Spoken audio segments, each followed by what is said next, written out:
In this video, I'll show you how to create a simple color glow effect in DaVinci Resolve using Fusion.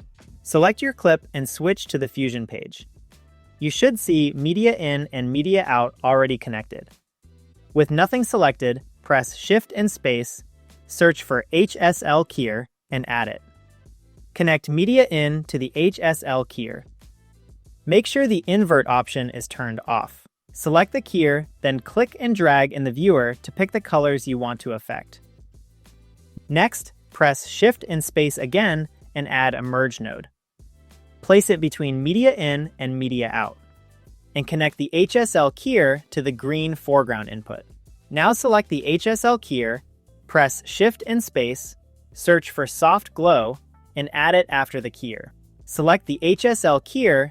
Make sure the invert option is turned off. Select Soft Glow, adjust the glow controls until you get the look you want. That's it! You now have a clean, adjustable color glow effect in DaVinci Resolve.